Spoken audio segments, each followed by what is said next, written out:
Next, you have Mercury, which is the planet of communication, travel, of listening, speaking, and different things of intellectualism. Mercury is how you think, it's how you learn, it's how you listen, and how you communicate. If someone is, we're going to go back to Scorpio. I keep leaning on Scorpio because the sun is in Scorpio right now. If you're a Scorpio and you have your Mercury and Gemini, you're going to be more of a person that thinks and communicates like a Gemini. You may be more talkative than other Scorpios. You may listen differently. You may be a little more witty, a little more humorous in how you express yourself in communication.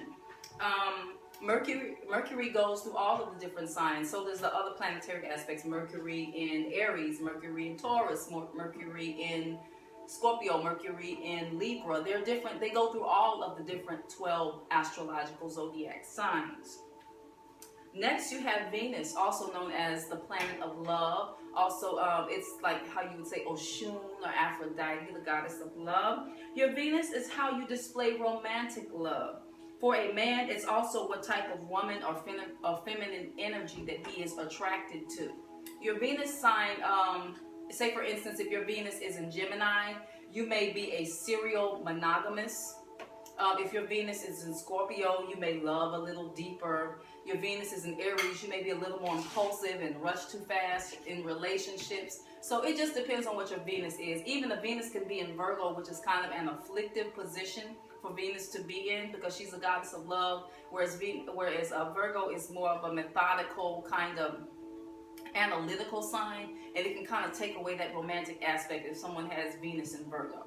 So I'm just giving you examples of how the planets go through the different zodiac signs.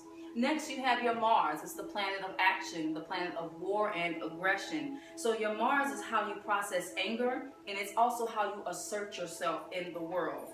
For a woman, it also represents the type of man or masculine energy that she is attracted to. Say, for instance, if you are a Taurus, but your Mars is in Gemini, you may, instead of just blowing your top, you may express your anger by being sarcastic, because Geminis are known to be sarcastic. You may be passive aggressive. You may express your anger through humor. Or say, for instance, if you are a Libra with with your Mars in Aquarius, you may be more of a type of person that rebels when you're angry, or you're going to stand your ground no matter what. You're going to change the status quo. That is how you would express your anger. So are you starting to see how everything correlates and how things make you differently than just your sun sign? Okay, well, let's keep going. Then you have your Uranus sign, and Uranus is how you rebel and break free from traditions. Once again, when I think of Uranus, I think of the sign of Aquarius because they're ruled by Uranus. It's how you break free from traditions, religiosity, dogma, and the status quo. Uranus also represents how you express your inventive side, your genius side, how you process sudden change, and it's also your quirky and weird side.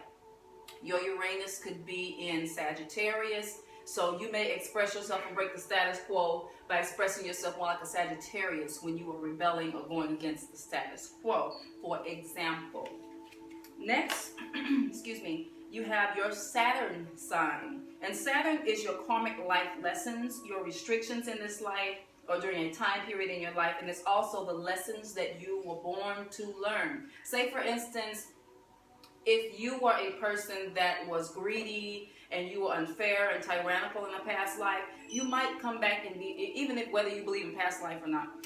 Saturn is like, say for instance, if you were like that in a past life, greedy, tyrannical, and you come back in this life, your Saturn may be born in Libra to teach you how to be fair, how to share, and how to take your turn, and how to cooperate with other people.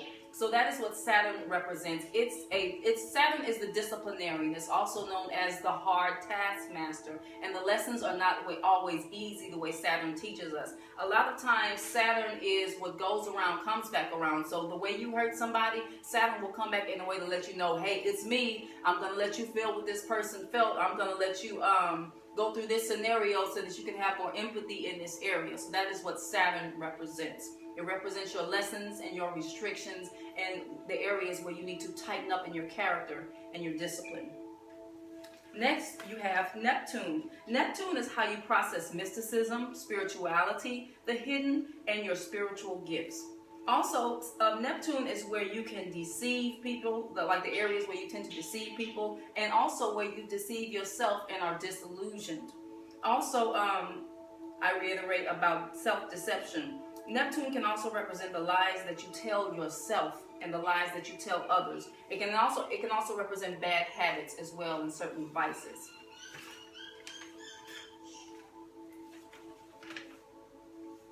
And next we have Pluto, which is also, it reminds me of Saturn as well. Pluto are your skeletons. It represents what you hide from everybody else that you don't want people to know about yourself. Also, Pluto is your sense of personal power, or it can be your sense of personal victimization on the flip side. It is your sense of self-control, self-restraint, and how you empower yourself to get a handle on your life. So it's good to know your Pluto, as subtle a planet as it is, because it shows you a more hidden aspect of yourself and what you can work on in this lifetime. And the things that you are ashamed of, and the things that make you feel disempowered or victimized. You go back and you review those things, because Saturn will come back and teach you those lessons as well. As far as interacting with Pluto, it can teach you those lessons in order so you can better yourself and further your elevation on your soul's journey in this incarnation, and so forth and so on.